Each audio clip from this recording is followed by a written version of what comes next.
cadre de la préservation des acquis comme voulu par les présidents de la République, 2024 pour l'inspection générale de finances sera une année de renforcement de la lutte contre la corruption et les antivaleurs dans la gestion publique. Pour ce faire, ce service de contrôle supérieur a lancé 222 points de contrôle dans l'ensemble du territoire national. Cette énième vague de la patrouille financière s'annonce énorme.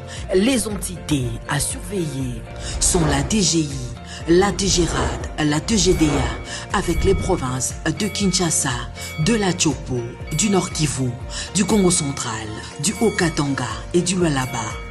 Aussi dans le lot du contrôle, 12 ministères sont concernés, 44 établissements et entreprises publiques, 7 provinces et 12 entités territoriales décentralisées et enfin la chaîne de la dépense publique. Les contrôles a priori, dit la patrouille financière, restent le mode par excellence du contrôle des finances publiques en RDC. Si vous êtes à l'étranger, nous sommes à Kinshasa. Bienvenue à tous et merci de regarder votre magazine avec Floride. Aujourd'hui, nous allons parler de la République démocratique du Congo, des derniers événements déroulés en République démocratique du Congo avec un invité, un acteur politique en RDC. Il s'appelle Richard Pinda. Il est avocat, acteur politique, je l'ai dit. Il est notre invité. Bienvenue et merci d'avoir accepté notre invitation, maître Richard. Merci à vous, Santoto, de nous avoir invités. Dans cette émission, une première, mais bien avant, bien avant ce cadre, nous avons eu à faire des émissions où nous avons évidemment commenté l'actualité politique. Tout à fait. Alors aujourd'hui, nous allons plus parler de la situation sécuritaire. Ok. Et je vous pose cette question. Moi, je vous ai connu proche de Vital Kamerhe. Et puis après, vous avez quitté Vital Kamerhe pour Kangoudia. Oui. Et aujourd'hui, vous n'êtes pas avec lui. Vous évoluez où précisément aujourd'hui? Mon parcours est que je commençais avec l'UDPS. Pour des raisons de convenance personnelle, je suis allé avec Vital Kamerhe quand il est arrivé à l'opposition. De là, pour des raisons qui ont été les nôtres, j'ai quitté Kangoudia, j'ai quitté plutôt Vital Kamerhe pour Kangoudia. De Kangoudia, je me suis rendu compte qu'il faut retourner au Bercail. Eh bien, aujourd'hui... On vous appelait à l'époque camériste, hein? Vous vous rappelez?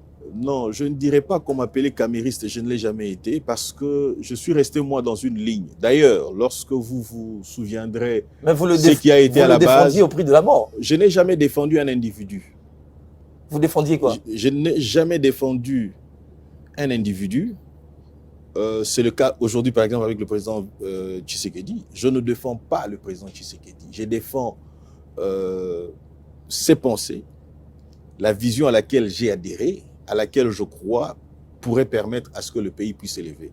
Je reviens par rapport à Vital Kamerhe. Je défendais une conviction qui en réalité était une illusion. Ah bon? Oui, un bon vendeur d'illusions. C'est-à-dire que j'ai adhéré à cette illusion-là. Je l'ai accompagné, j'ai porté à bras le corps. Vital Kamerhe, vendeur d'illusions. Il n'y a pas de Vital Kamerhe. Okay. Vital Kamerhe, moi, je suis arrivé jusqu'au poste de premier vice-président de l'Assemblée nationale, puisque j'ai dit premier vice-président de la fédération à l'époque Ligue de jeunes de l'UNC.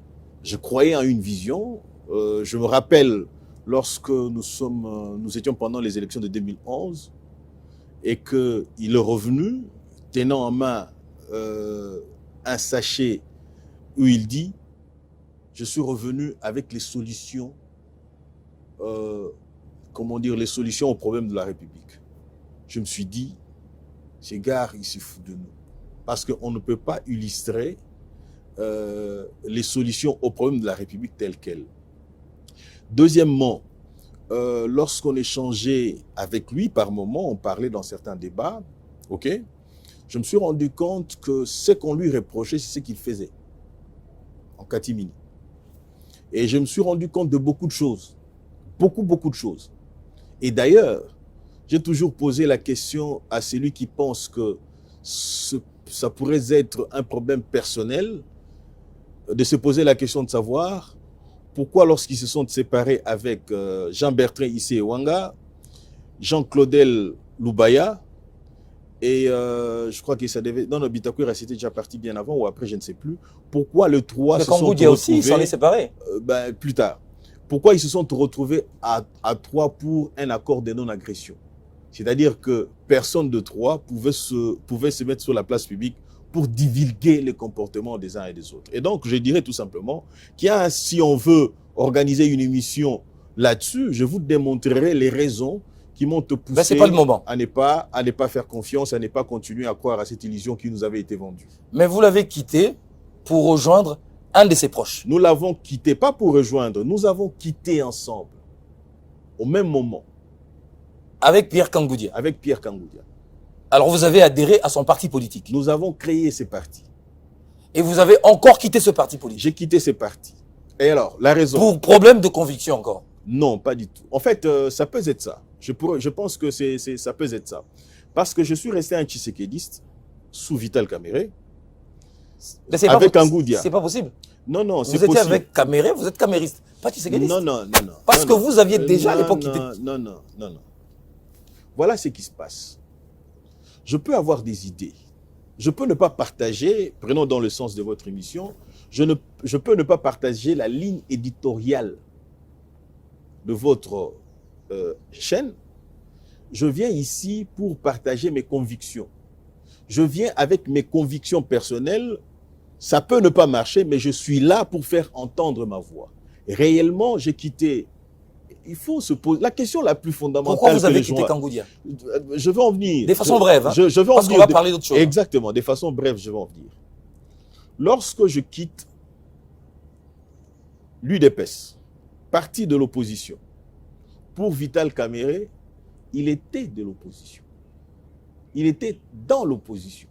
Il venait d'arriver dans l'opposition. Donc, personne ne peut prétexter que je sois allé vers lui pour la mangeoire. Une question de... Non, pas du tout. Vous voyez ça? Ça, c'est déjà un élément. Deuxièmement, lorsque on arrive avec Kangoudia. Mais là, vous avez quand même quitté pour le budget. Parce que là-bas, au moins, il y avait de l'argent. Je n'ai pas quitté pour le budget. Non, non, non, pas du tout. Ça, c'est une fausse excuse. Alors, nous sommes au budget. Je ne suis pas parmi ceux qui sont allés vers Kangoudia parce qu'il était au budget. Non, pas du tout. J'ai été son directeur de campagne en 2011. OK? Donc, j'ai été suffisamment assez proche de lui. Mais lorsqu'on se retrouve au ministère du budget, c'est les discours que j'avais condamnés. Rappelez-vous, pourquoi on a interrompu, pourquoi les débats, la dispute entre Vital Kamerhe et Kangoudia s'est arrêtée? Parce que je suis venu sur votre plateau pour dire qu'il était un tribaliste, que c'est quelqu'un... J'ai le même discours, pourquoi ça doit vous étonner? Parce que je parlais de même histoire. Alors, est-ce que ce que vous avez fait... Laissez-moi en finir, tout simplement. Pourquoi j'ai dit que j'ai demeuré, j'ai continué d'être un tshisekédiste? En 2018, j'ai créé des problèmes à Pierre Kangoudia à cause de mes convictions. Pourquoi? Parce que sur mes affiches de campagne, il y avait ma photo et la photo de Tshisekedi Etienne. Et j'ai souligné en bas, tshisekédiste jusqu'au bout. Ça créait des problèmes à Kangoudia. Ça créait des sérieux problèmes à Kangoudia. D'ailleurs, les difficultés qu'il a eues pour... il devait avoir en principe 22 députés, il ne les a pas eues. Pourquoi? Parce qu'on lui a dit, comment tu peux avoir de tshisekédistes en ton... C'était un prétexte pour le cochonner. C'était un prétexte pour que lui-même puisse se retrouver devant la Cour constitutionnelle et recouvrer ses voix.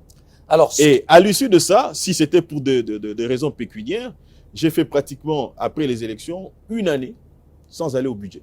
Alors, est-ce que ce parcours-là, c'est pas ce que l'on appelle vagabondage politique? Pas du tout. Et déjà, il faut savoir une chose. UDPS, UNC, le parti des Kangoudia, c'est de la social-démocratie. Je vous prends une illustration que j'aime bien. Je peux vous citer le nom d'un vagabond politique, Donald Trump.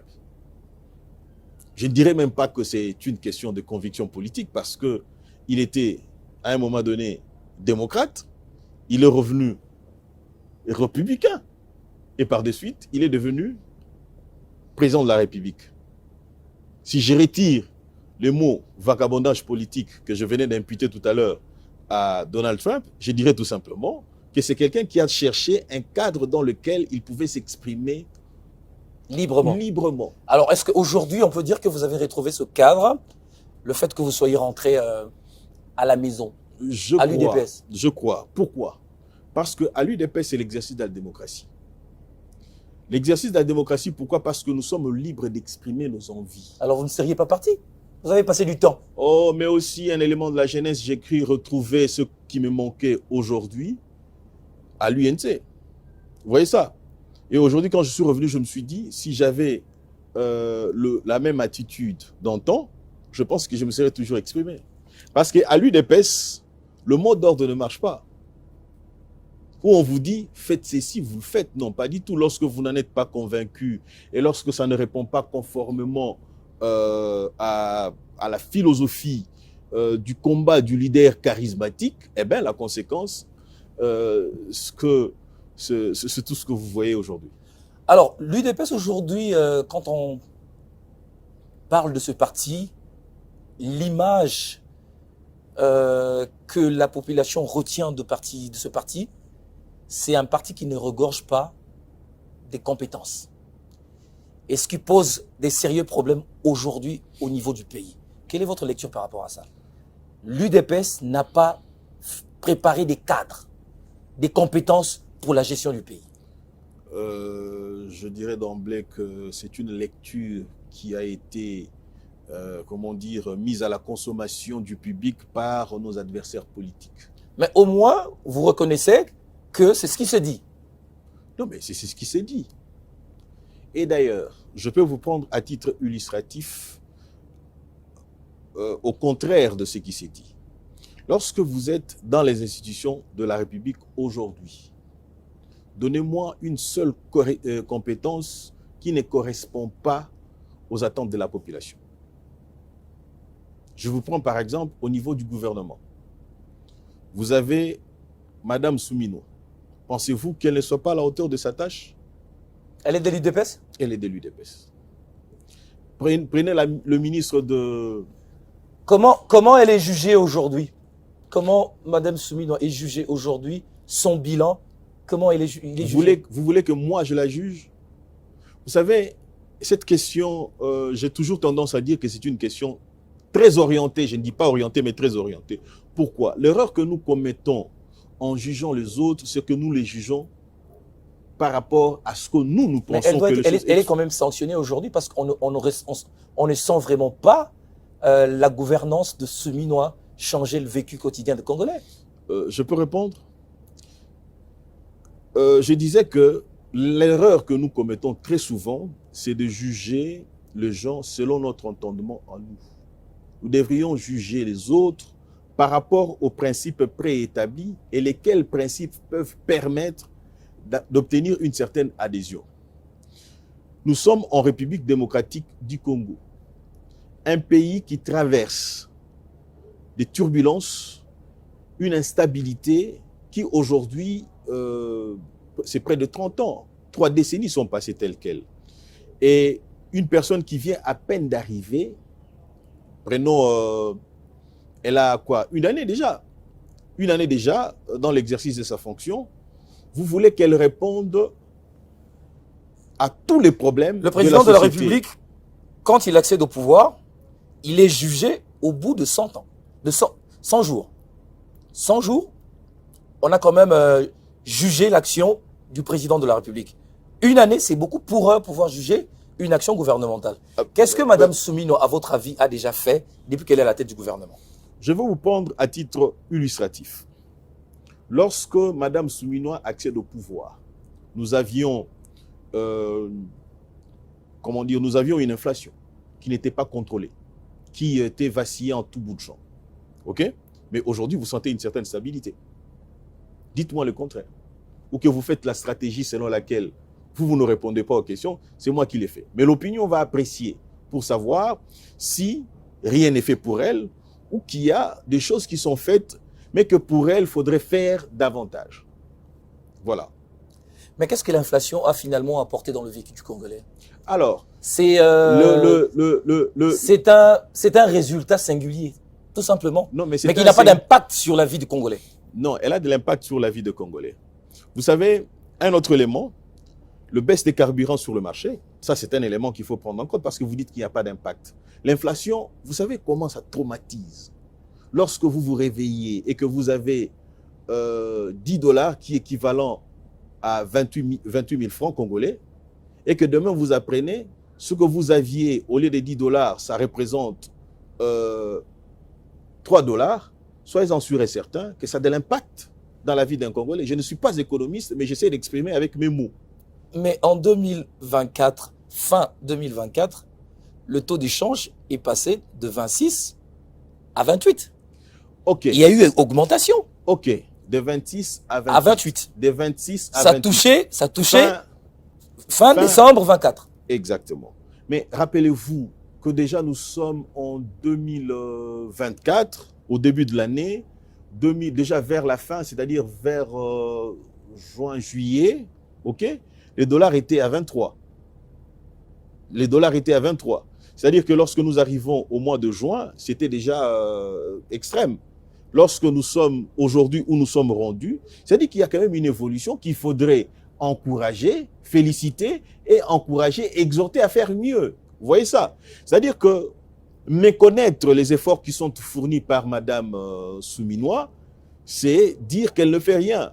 Étant donné que je vois, même si insignifiant un geste de sa part puisse-t-il être, je pense qu'il faut reconnaître, j'ai dit, Madame, coup de chapeau pour ça, mais Madame, il faudrait faire mieux. Alors, on vous êtes accusé d'être l'instigateur des événements survenus lors de la dernière marche, notamment l'attaque de l'ambassade de France en République démocratique du Congo. On vous a vu conduire un groupe des jeunes à partir du boulevard jusqu'à l'ambassade de la France. Qu'est-ce qui s'est passé? Bon, écoutez, je crois que l'attitude de mes adversaires politiques, c'est de bonne guerre. Les images sont là. Oui, je vais en venir sur les images. Et elles nous accompagnent. Hein. Les images nous accompagnent. Donc, tel que vous le voyez ici, vous vous rendez compte que sur cette première vidéo, on vous montre ma personne invitant les gens à venir avec moi à l'ambassade de la France. Pour faire quoi? Mais là, ça, c'est une très belle question. Parce qu'après, il y a eu feu. Mais attendez. Mais lorsque j'invite, vous n'entendez pas dire « allons brûler, allons saccager ». On ne le dit pas. D'où vient alors l'instigation ou le fait d'inciter les gens à agir tel quel? Vous dites une image, cette vidéo qui passe ici, qui est la mienne, ok, en train d'inviter les gens à aller à l'ambassade. Du coup, il y a eu fait. Mais je suis avocat. Je suis praticien de droit. Excusez-moi. Est-ce que vous allez dire que ces gens qui ont brûlé l'ambassade, ces jeunes, ne sont pas les jeunes que vous avez demandé d'aller à l'ambassade? C'est la eux? question, non. La question, c'est celle de savoir, oui, ok, qu'est-ce qui vous prouve que ces gens-là sont ceux que moi j'ai invités? Parce qu'il faut se le dire. Quand nous sommes arrivés à l'ambassade, nous avons trouvé des gens qui y avaient. Lorsque nous avons quitté l'ambassade, nous y avons laissé des gens et en cours de route, en rentrant, nous avons croisé des gens qui y allaient. Et à ce moment-là, il n'y avait encore rien. Mais curieusement, pour démontrer à suffisance, ce sont mes adversaires politiques que j'ai déjà identifiés, dont je me suis, promis d'initier des actions en justice contre eux. Lorsque vous suivez la seconde vidéo ici, vous voyez ce que je suis allé faire à l'ambassade. À l'ambassade, ici, quand vous me voyez, je ne dis pas aux gens brûler, je ne dis pas aux gens incendier, je ne dis pas aux gens saccager. Je leur dis dans un exercice de démocratie, dans un état de droit, et un avocat qui parle et leur dit « calmez-vous, calmez-vous ». Que l'on demande à une délégation de venir vers nous, une représentation qui vienne vers nous, pour que l'on échange, qu'on leur dise nos 4 vérités pour qu'on en finisse une fois pour toutes. Il y a les uns et les autres qui vous disent, mais dans le langage chinois, on sait, lorsqu'on dit c'est soit mais nous avons choisi de communiquer dans ce sens-là. Mais curieusement, excusez-moi, oui. Curieusement, lorsque vous nous suivez ici, ceux qui ont voulu saboter, saper notre action qui, en principe, on devait nous décorer. On devait dire de nous que nous sommes des héros. Parce que nous avons compris les cris de nos compatriotes à l'est de la République. Nous avons compris qu'à ces jours, 20 millions de morts, plus de 20 millions de morts, trop c'est trop. Nous avons compris que l'intégrité territoriale de la République démocratique du Congo doit être respectée. Et tout Congolais est appelé à faire respecter. Moi, je pense que si nous étions dans un pays comme l'Afrique du Sud, excusez-moi, on n'aurait pas vu des Congolais qui s'accusent mutuellement comme ça pour vouloir noyer quelqu'un ou décourager d'autres héros qui pouvaient en principe se mettre dans la rue pour revendiquer le respect de la République, de l'intégrité du territoire national. Qui se cache derrière ce jeu? Mais entre autres, India Omari. Parce que exactement, j'ai des captures de lui. Entre autres, un certain Moubenga. Entre autres, un certain héritier Ilunga. Bref, ce sont des gens que je vu. Les gens du PPRD, vous voulez dire? Mais exactement. Exactement. J'ai dit, à un moment donné, je suis avocat. Et il s'agit là de ma réputation en tant que professionnel de droit, mais aussi en tant que politique. Vous pensez que demain, en 2018... Parce que là aussi, vous l'avez cité. Hein, excusez-moi. Oui. Je les ai cités parce qu'il en est ainsi. C'est-à-dire que ici... Vous avez des preuves? Ben, je vous dis, je suis avocat. Ce n'est pas de manière hasardeuse que je me permettrai d'agir de la sorte. Allez-y. Ici, je voudrais attirer l'attention, c'est-à-dire que des actions vont être menées contre ces gens-là. Parce qu'ils sont nommément identifiés. J'ai pris les captures de tout ce qu'ils avaient. Et je vais voir qui est derrière. J'ai une image de qui est derrière, mais je vais aller. J'ai pour tendance à aller doucement, sûrement, et je promets des actions de poursuite judiciaire quant à ceux. Alors, vous avez dit aux jeunes Bossilana, quel était alors le message que vous avez transmis à l'ambassade? Mais le message est clair. Nous avons dit, nous avons souhaité qu'une délégation vienne vers nous pour que l'on échange, éventuellement pour qu'on voie, qu'on leur dise ouvertement que nous en avons marre. Mais pourquoi au début, avant de vous y rendre, vous avez pointé l'ambassade de France? Pourquoi l'avoir pointé? Mais tout homme averti connaît le rôle que joue la France au sein de l'Union européenne. Il est le pilier même de l'Union européenne. C'est la France... Et quel est le rapport de la France avec ce qui s'est passé à Goma? Mais c'est clair. Allez-y. Non, mais je vais y aller. Lorsque je vous dis Union européenne, je vois récemment un accord qui venait d'être signé. Un protocole d'entente a été signé par la France et plutôt l'Union européenne. C'est l'Union européenne. Exactement. Vous le dites vous-même. C'est l'Union européenne et non la France. C'est que vous n'avez l'Union européenne, c'est que vous n'avez rien compris de ce que j'ai dit. Vous savez, lorsqu'on parle de l'Union européenne, on voit principalement la France. Parce que le meneur de la politique européenne, c'est la France. Lorsqu'aujourd'hui on parle de la guerre en Ukraine, qui porte l'étendard de l'Union européenne?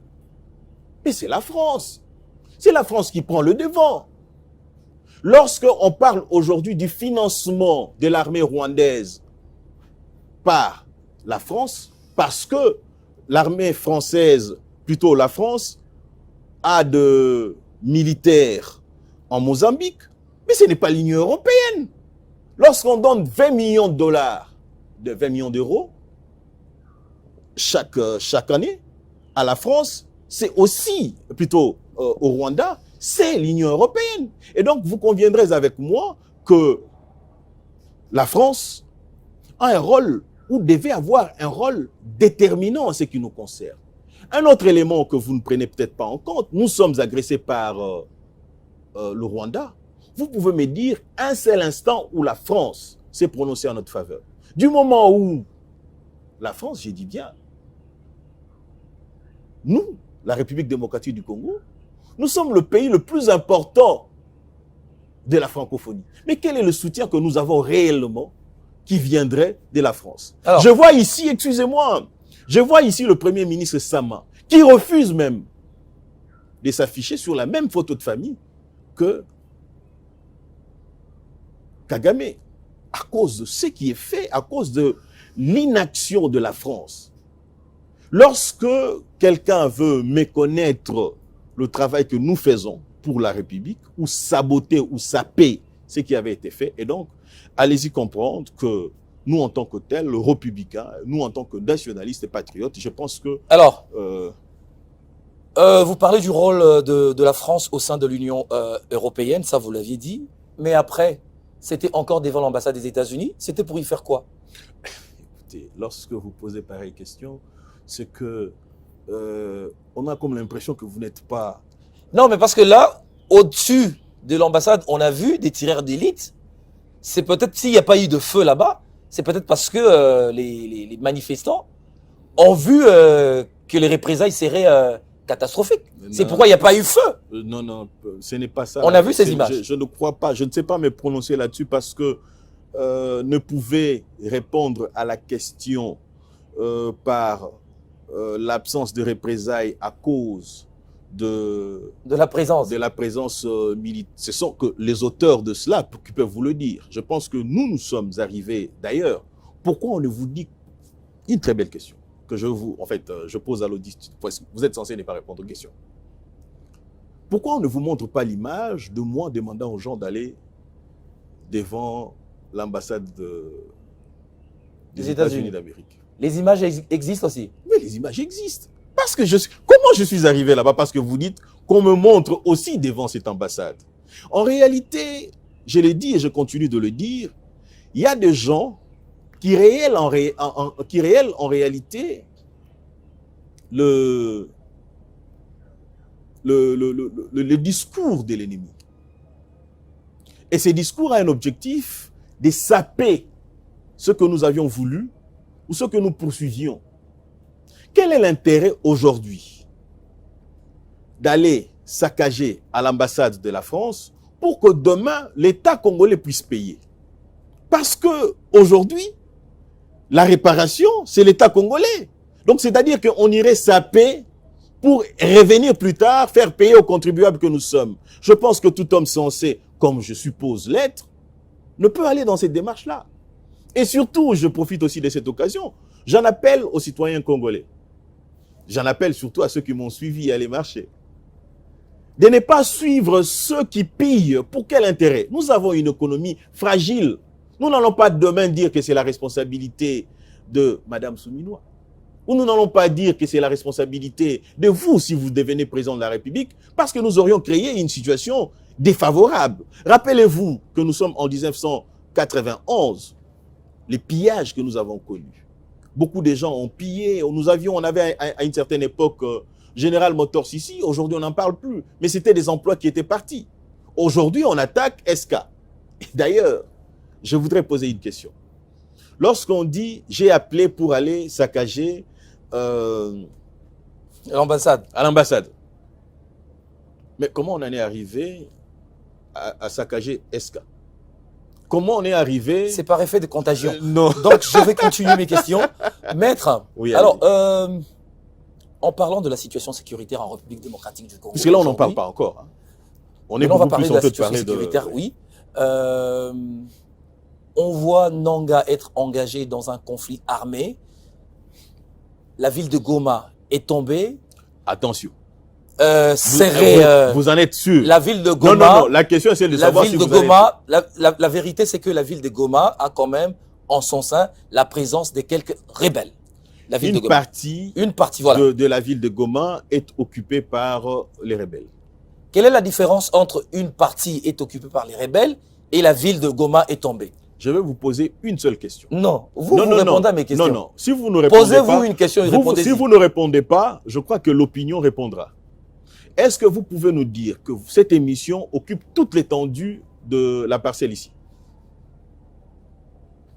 L'opinion à cette question... Il n'y a pas de lien. Il y a un lien. Il n'y a pas de lien. Il y a un lien. Nous avons la chaîne, c'est l'ensemble.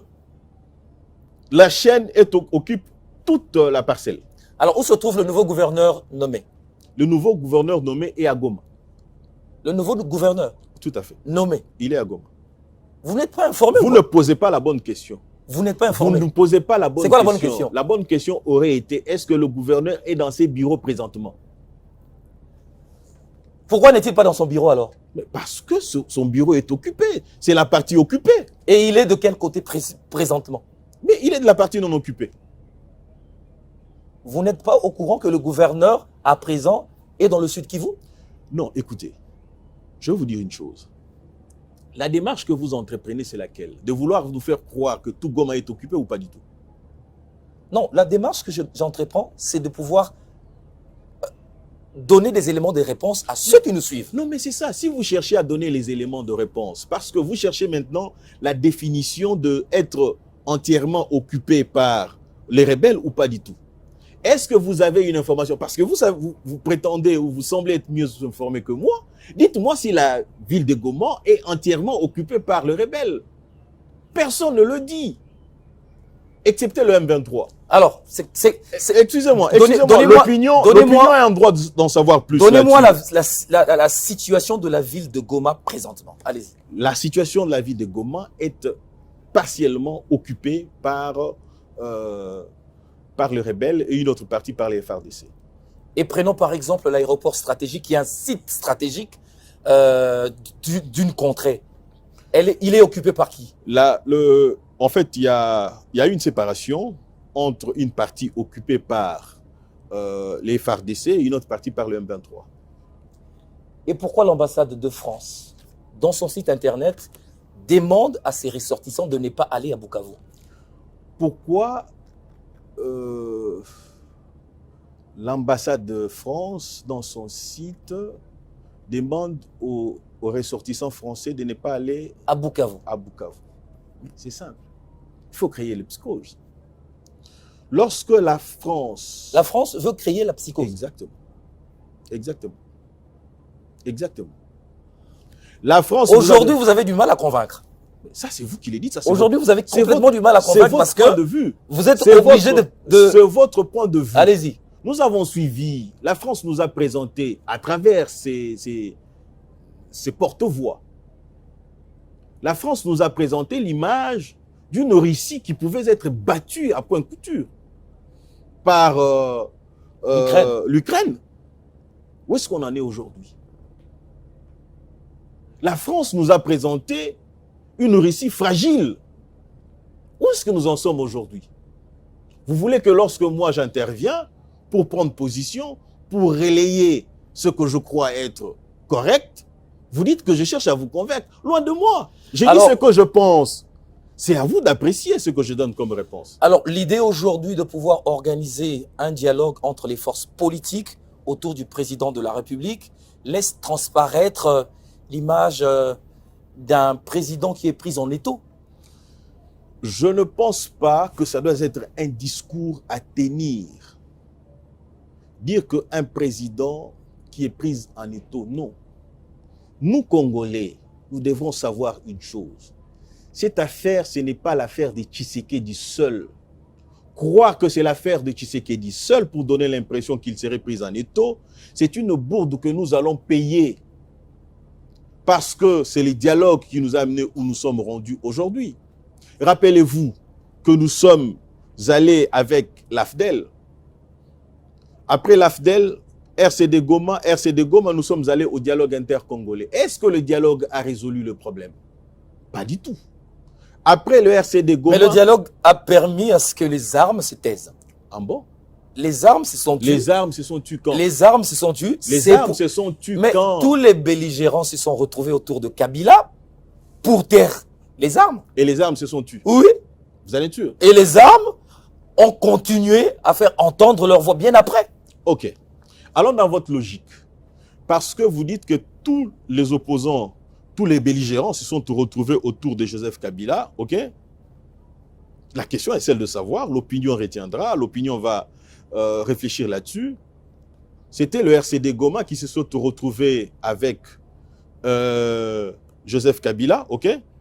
Mais d'où est venu le CNDP et le M23? Parce que selon vous, les armes se sont tues. Mais vous ne citez pas le MLC, pourquoi? Parce qu'eux aussi, ils étaient là. Non, je ne refuse pas de citer le MLC parce que le MLC, depuis l'accord global et inclusif, vous pouvez me dire quand est-ce que le MLC est rentré prendre les armes? Parce que je parle des armes, puisque vous avez dit que les armes se sont tues. Ou alors vous voulez me dire qu'après l'accord global et inclusif, seules les armes du MLC se sont tues et que les autres armes ont continué à crépiter. Parce que vous allez me dire que le RCD Goma a arrêté, non pas du tout.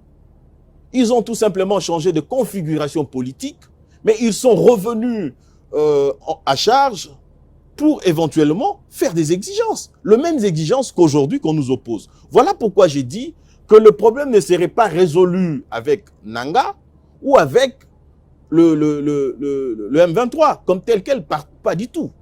La meilleure façon, éventuellement, parce que nous cherchons le dialogue pour quelle fin? Parce que nous avons deux cadres qui vont résoudre le problème.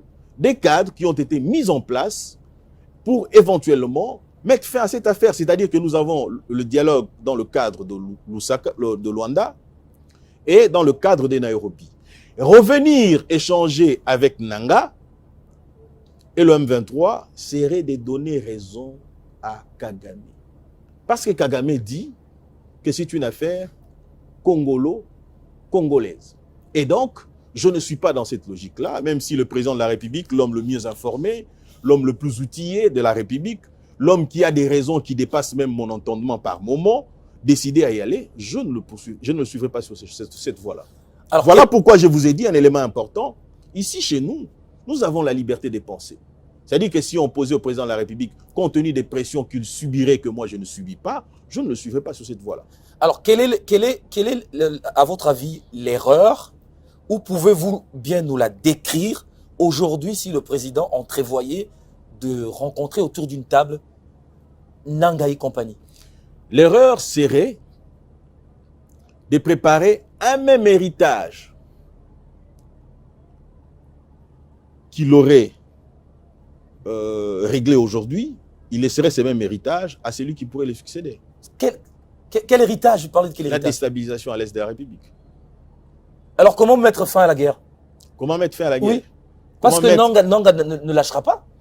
Ok. Nanga ne lâchera pas, vous le dites. Ça, c'est votre point de vue. Je ne sais pas si vous êtes en contact avec lui, parce que vous le dites avec certitude. Il continue ses activités. Non. Voilà les discours de Nanga. Nanga dit ceci, que je quitterai, je prendrai Goma après Goma, attendez-moi, je vais arriver à Kinshasa. Mais lorsqu'il arrive, occupe une partie de Goma, il vous dit, nous sommes ouverts à discuter avec les autres, avec le gouvernement de Kinshasa. En réalité, Nanga voulait avoir un moyen de pression sur Kinshasa pour éventuellement faire entendre sa voix et mettre la République en difficulté ou en position de faiblesse pour des échanges. Et donc, je dirais, c'est pas facile. Nanga, depuis qu'il a commencé son mouvement, ou le M23, depuis qu'ils ont commencé leurs histoires, il y a aujourd'hui plus de 2 ans ou 3 ans. Mais la question que vous vous posez, c'est de savoir. Mais il y a un obstacle important sur lequel les gens ne prêtent pas attention.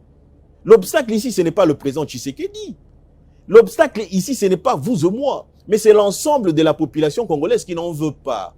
Rappelez-vous, lorsqu'il y fallut pour le président, plutôt pour l'AFDEL, faire de l'Est de la République à Kinshasa, ils n'ont pris que 7 mois. Pourquoi l'histoire n'est pas réitérée? Tout simplement parce que la population n'en veut pas.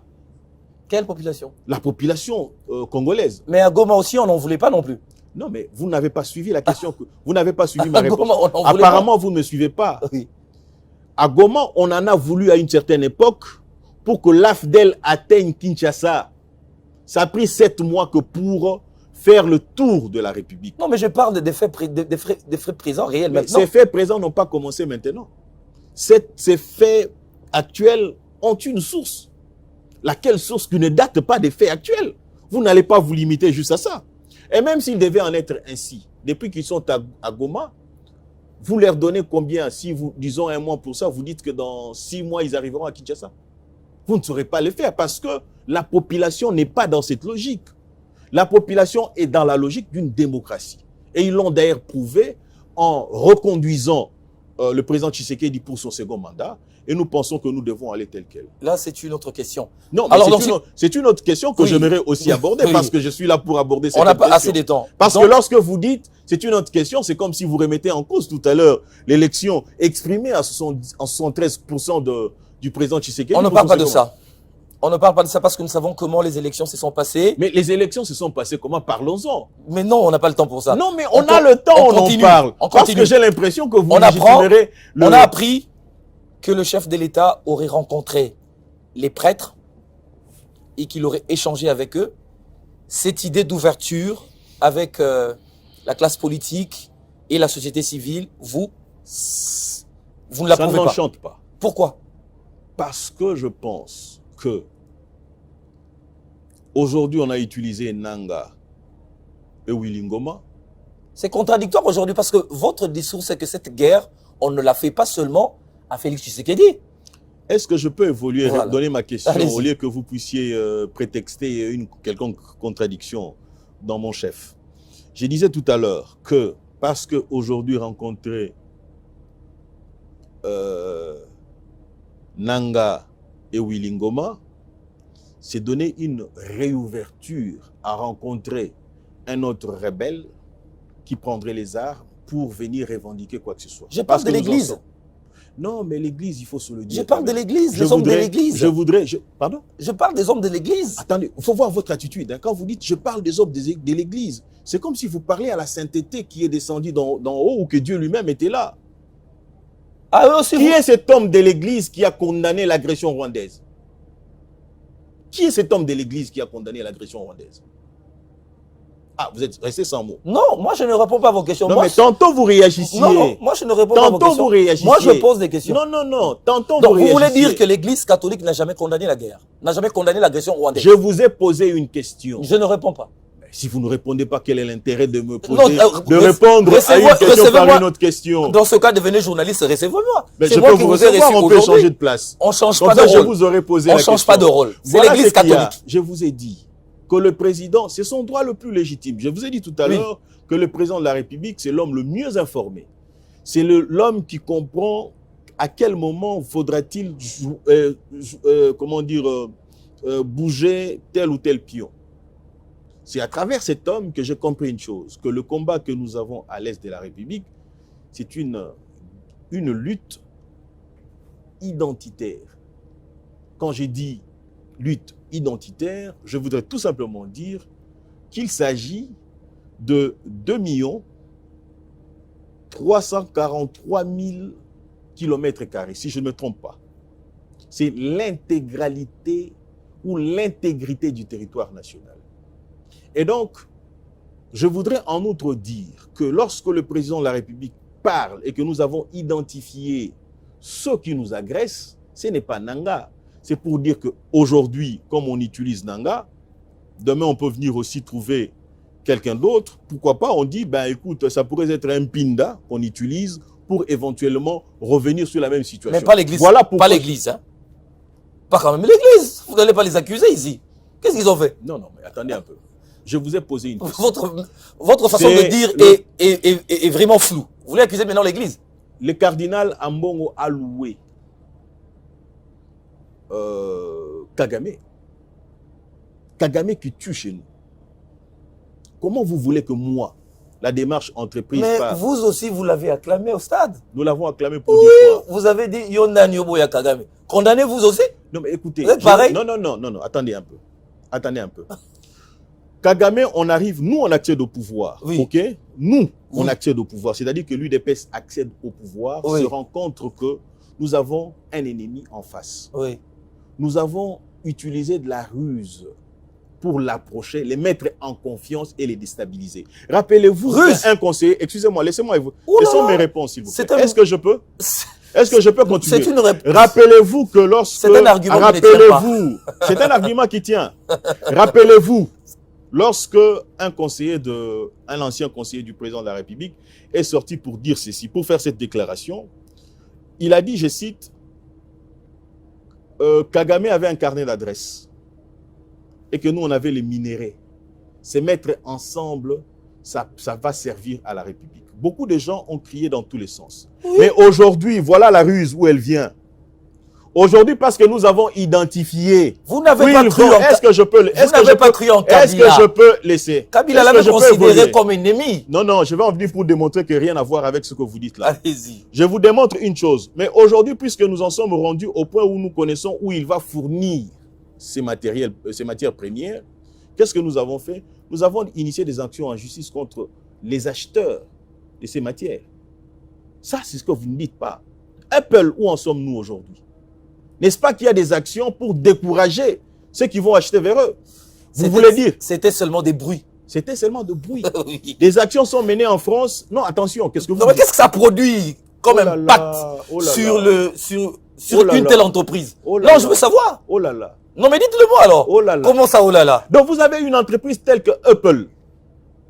Apple a peur de ces actions-là et déclare tout haut qu'il ne va plus acheter de matières premières en République démocratique du Congo, ni au Rwanda. Vous dites que c'est... Non, mais c'est ça, c'est grave ça.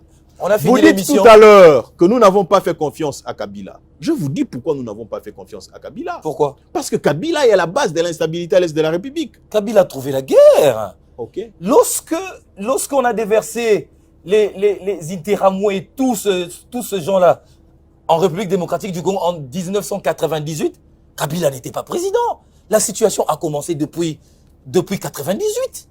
Kabila était où? Je peux répondre? Mais oui. Déjà, il y a un problème de date. Cela n'est pas arrivé en 98. C'est la porte. Est-ce que je peux... C'est la porte. Est-ce que je peux parler? Les Interamwe dont vous faites allusion ne sont pas arrivés au Congo en 98 parce qu'en 98, les Interamwe n'étaient pas au Rwanda. Les Interamwe sont arrivés en 94. Voilà comment ils sont arrivés. Lorsqu'il y a eu changement de régime à 94, il y a eu hommes et munitions qui sont venus chez nous en République démocratique du Congo. En 97, Kabila est arrivé dans le même sac de l'AFDEL. Mais la demande de ce couloir humanitaire pour ceux qui venaient du Rwanda pour entrer en RDC, c'était en quelle année? Non, mais c'est en quelle année? Non, je vous pose la question. Mais vous ne me suivez pas. Allez-y. Le couloir humanitaire est intervenu à 94. Je vous l'accorde. Non, non, mais c'est ça la vérité. Non, en mais je vous fait. l'accorde. Non, mais c'est ça la vérité. Alors en Kabila fait. était où? Kabila était où? Kabila était dans la Zivessière de 1997. On a fini Parce que l'émission. l'AFDEL est arrivé chez nous ici en 97. Ce que nous connaissons aujourd'hui, On a fini l'émission. c'est la conséquence de l'AFDEL. L'émission est terminée.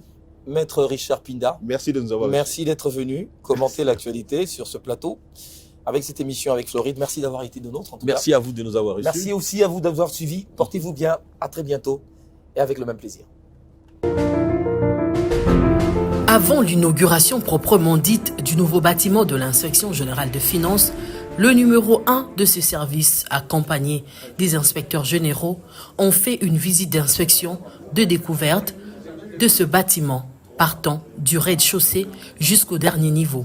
Les gendarmes financiers et les inspecteurs généraux ont passé au peigne fin les locaux. Question de s'assurer du bon déroulement de travaux de construction du nouveau bâtiment qui sera livré très prochainement. Jules Alingueté, mettant en œuvre les instructions du président de la République de qui relève l'inspection générale de finances, notamment sur le volet amélioration des conditions de travail des inspecteurs de finances, la direction de l'IGF, sur fonds propres, vient de terminer un bâtiment de 8 niveaux avec équipement complet. Après la visite, les inspecteurs généraux ont placé un mot d'encouragement en l'endroit du chef de service pour cette œuvre magistrale et lui réitère le vœu de confiance. Monsieur l'inspecteur général chef de service, poursuivre sur cette voie parce que notre pays a besoin de transformation. Il faut qu'il aille de transformation en transformation. Et c'est en mettant l'homme qu'il faut à la place qu'il faut comme vous que le Congo peut espérer arriver à ces transformations. À son tour, M. Jules Alingueté de répliquer, ceci est l'œuvre de l'effort de tous les inspecteurs qui ont mouillé leur maillot pour lutter contre la corruption grâce à l'accompagnement du chef de l'État, Félix-Antoine Tshisekedi. Vous aviez été des acteurs très actifs de ce qui est arrivé. Si nous n'avions pas produit des résultats sur le terrain, le gouvernement n'allait pas consentir aux moyens à mettre à la disposition de l'inspection. Donc c'est le travail de tous les inspecteurs et particulièrement les inspecteurs généraux. Moi, j'en profite pour vous dire sincèrement un grand merci. Cette visite intervient à quelques jours de l'inauguration du bâtiment de 8 niveaux qui va abriter tous les services de l'inspection générale de finances.